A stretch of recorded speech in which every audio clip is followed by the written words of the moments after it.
Uma entregadora de moto bateu no Mercedes importado. O milionário de 70 anos saiu do carro irritado. Mas ao ver o rosto da mulher, ele entrou em choque. A chuva caía forte sobre São Paulo quando Clara acelerou sua moto de entregas pelas ruas do Jardim Europa. Aos 26 anos, ela carregava mais do que pizzas e documentos. Carregava o peso de 3 empregos para sustentar o filho de 5 anos, Miguel, que tinha uma doença rara nos rins. Naquela noite, estava atrasada. Mas uma entrega perdida significaria demissão. E demissão significaria não conseguir pagar o tratamento de Miguel. Ao virar a esquina da Avenida Brigadeiro Faria Lima, tudo aconteceu rápido demais. Um Mercedes S-Class preto freou bruscamente à sua frente. Clara tentou desviar, mas a moto derrapou no asfalto molhado. O impacto foi inevitável. Seu corpo foi arremessado contra o para-choque traseiro do carro de luxo, e ela caiu no chão, sentindo uma dor aguda no braço esquerdo. Do Mercedes desceu um homem imponente de aproximadamente 70 anos, trajando um terno impecável. Henrique Almeida, um dos empresários mais ricos do Brasil, dono de uma rede hoteleira internacional. Seu rosto estava vermelho de raiva, enquanto inspecionava o arranhão na lataria do seu carro de 2 milhões de reais. "Você não presta atenção por onde anda?" ele gritou, apontando para Clara, que tentava se levantar. "Sabe quanto custa consertar isso? Mais do que você ganha em um ano inteiro." Clara sentiu lágrimas quentes misturarem-se à chuva em seu rosto. Não pela dor física, mas pela humilhação. Ao seu redor, pessoas paravam para assistir ao espetáculo. Algumas filmavam com seus celulares. Ela sabia que sua vida já difícil estava prestes a piorar muito mais. "Me desculpe, senhor", ela sussurrou, tremendo. "Eu não vi. Estava chovendo e..." "Desculpa não paga o prejuízo." Henrique puxou o celular. "Vou chamar a polícia. Você vai me pagar por isso, nem que eu tenha que tomar tudo que você tem." Enquanto esperavam, Clara olhou para sua mochila de entregas caída no chão, as encomendas espalhadas e molhadas. Mais uma noite sem ganhar o suficiente. Mais uma noite em que Miguel dormiria sem o remédio adequado. Ela fechou os olhos e fez a única coisa que sabia fazer nos momentos de desespero total. Orou em silêncio. "Senhor, eu não sei como vou sair dessa, mas confio que o Senhor tem um propósito." Quando Henrique se aproximou novamente para tirar fotos do estrago, algo inusitado aconteceu. A luz do poste iluminou o rosto de Clara no momento exato em que ela levantou a cabeça. Henrique congelou. Seus olhos se arregalaram e o celular quase escorregou de suas mãos trêmulas. Aqueles olhos, aquele formato de rosto, a pequena cicatriz acima da sobrancelha direita. Não, não pode ser, ele murmurou, sentindo suas pernas fraquejarem. Era como ver um fantasma. O rosto diante dele era uma cópia exata de sua falecida filha, Helena, que havia morrido em um acidente de carro há 23 anos. Mas havia algo mais. Essa mulher tinha traços únicos, inconfundíveis, que apenas alguém da família Almeida possuía. "Qual é o seu nome completo?" Henrique perguntou com voz embargada, ignorando completamente os curiosos ao redor. Clara Silva!" Ela respondeu, confusa com a mudança repentina no tom dele. "E sua mãe? Como era o nome dela?" Clara hesitou. Eram perguntas estranhas vindo de alguém que acabara de ameaçá-la. Eu fui criada em orfanato. Nunca conheci minha mãe." O coração de Henrique disparou. Helena tinha uma filha, sua neta, que desapareceu há 18 anos quando tinha apenas 8 anos. O sequestro havia sido orquestrado pela própria babá da criança, que sumiu com a menina sem deixar rastros. Ele gastou fortunas em investigações, mas nunca a encontrou. A dor dessa perda, somada à morte de Helena, transformou Henrique em um homem amargurado e recluso. "Você tem alguma lembrança de quando tinha 8 anos?" Ele insistiu, se ajoelhando ao lado dela, sem se importar com a chuva que encharcava seu terno de grife. Clara franziu a testa. Eu lembro de fragmentos. Uma casa grande, um jardim com rosas brancas. E um homem que me chamava de princesinha e sempre me levava para ver os cavalos. Sua voz falhou. Eram memórias que ela havia enterrado, pensando serem apenas sonhos. Henrique sentiu as lágrimas invadirem seus olhos. Princesinha era exatamente como ele chamava sua neta. E as rosas brancas eram as favoritas de Helena, que cobriam todo o jardim de sua mansão. Henrique imediatamente cancelou a chamada para a polícia e insistiu que Clara fosse com ele ao hospital. Ela resistiu inicialmente. Precisava terminar suas entregas, não podia perder o emprego. Mas o braço machucado e a insistência dele a convenceram. No hospital particular mais caro da cidade, enquanto Clara era atendida, Henrique fez ligações urgentes. Precisava de um teste de DNA imediatamente, mas também precisava de respostas. Como sua neta havia parado em um orfanato? O que aconteceu naqueles 18 anos? Quando Clara saiu da sala de atendimento com o braço enfaixado, encontrou Henrique caminhando de um lado para o outro, nervoso. Eu sei que isso vai parecer loucura, ele começou. Mas eu acredito que você seja minha neta, Maria Eduarda Almeida, desaparecida há 18 anos. Clara riu nervosamente, achando que era algum tipo de golpe elaborado. Senhor, o senhor bateu a cabeça? Eu sou só uma entregadora. Não tenho nada a ver com gente rica. Por favor, apenas me dê uma chance de provar. Faça o teste de DNA comigo. Se eu estiver errado, eu pago todos os seus prejuízos de hoje e ainda dou uma compensação generosa. Mas se eu estiver certo... Sua voz falhou. Você é tudo que me resta da minha Helena. Algo na vulnerabilidade daquele homem tocou Clara. Talvez fosse sua fé cristã, que sempre a ensinou a dar oportunidades, ou talvez fosse a curiosidade sobre aquelas memórias fragmentadas. Ela concordou. Os dias seguintes foram torturantes para ambos. Clara continuou trabalhando em seus 3 empregos, cuidando de Miguel, orando para que aquilo não fosse apenas uma crueldade do destino. Henrique mal dormia, revirando álbuns antigos, procurando por sinais, rezando ao Deus que havia abandonado há anos. Quando o resultado chegou, Henrique segurava o envelope com mãos trêmulas. Clara estava ao seu lado no escritório da empresa dele, nervosa. Ao abrir e ler, Henrique caiu de joelhos soluçando. 99,9% de compatibilidade. Você é minha neta, você é minha Maria Eduarda.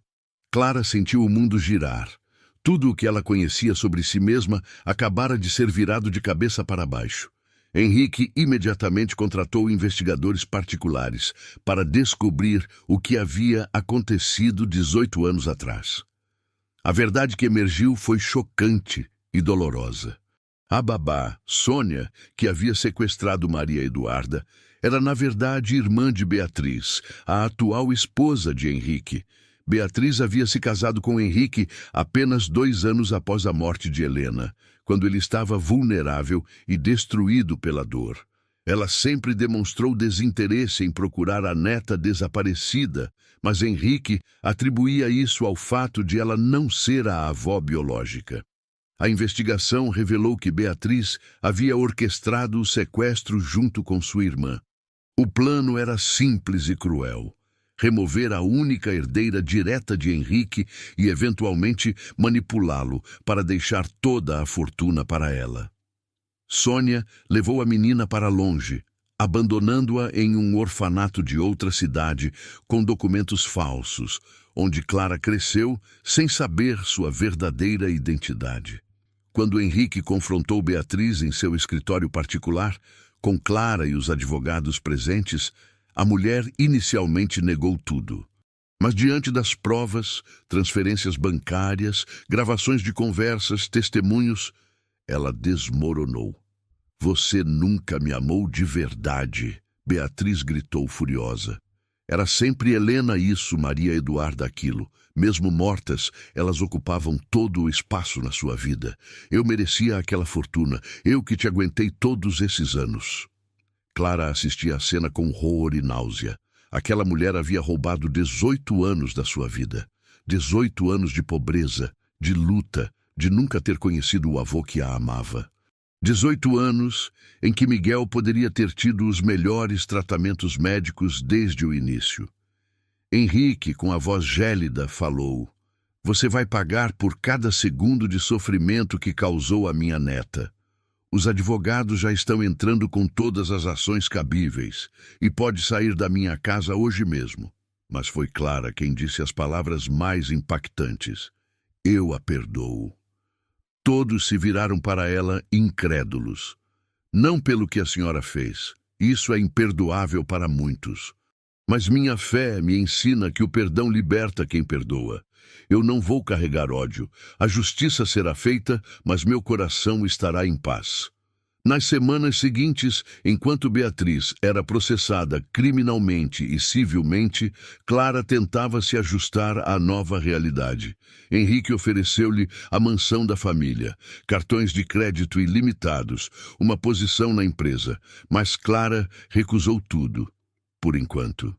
"Vovô", ela o chamou assim pela primeira vez, fazendo Henrique chorar. "Eu passei 18 anos sendo Clara Silva. Não posso simplesmente deixar de ser quem eu sou da noite para o dia. Miguel precisa de estabilidade, não de luxo repentino que ele não entende." O que Clara aceitou foi ajuda com o tratamento de Miguel, que finalmente teve acesso aos melhores especialistas. E foi durante um desses tratamentos que uma reviravolta inesperada aconteceu. O médico de Miguel, Dr. Roberto Fernandes, olhou os novos exames com surpresa. "Senhora Clara, há algo estranho aqui. As características genéticas de Miguel mostram marcadores extremamente raros, similares aos seus, mas com uma combinação que sugere..." Ele pausou, escolhendo as palavras. "Que o pai dele compartilha de alguns desses marcadores raros também." Clara ficou pálida. "Isso é possível?" Henrique, que estava na consulta, sentiu um aperto no peito. "Doutor, o que exatamente está sugerindo? Que o pai de Miguel pode ter algum grau de parentesco com a família de vocês. Esses marcadores genéticos são extremamente incomuns, presentes em menos de 0,01% da população mundial." Clara sentou-se lentamente. O pai de Miguel era Lucas, um rapaz que ela conheceu no orfanato quando tinha 18 anos. Eles tiveram um breve relacionamento antes dele desaparecer misteriosamente, sem nunca saber da gravidez. Ela nunca conseguiu encontrá-lo novamente. Henrique imediatamente colocou seus investigadores para procurar Lucas. O que descobriram era impossível de acreditar. Lucas também havia sido uma criança sequestrada, filho de Marcos Almeida, o primo distante de Henrique que havia morrido em circunstâncias suspeitas anos atrás. Lucas também fora levado por Sônia, a mesma babá, em um esquema que vinha acontecendo há décadas, com Beatriz lucrando sobre heranças de vários membros da família. Miguel não era apenas o bisneto de Henrique. Ele era fruto da união de dois primos distantes que haviam sido roubados de suas famílias. O julgamento de Beatriz e Sônia tornou-se nacional.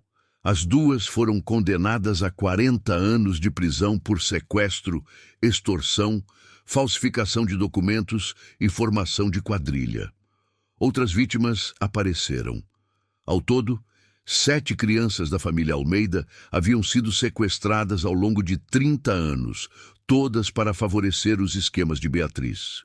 Clara usou a exposição midiática do caso para criar uma ONG dedicada a encontrar crianças desaparecidas e apoiar famílias em luto. Encontrar Esperança tornou-se uma das ONGs mais respeitadas do Brasil, financiada pela fortuna de Henrique, mas gerida com a sabedoria e compaixão que Clara desenvolveu em anos de luta. Lucas foi encontrado vivendo em condições humildes no interior do Paraná.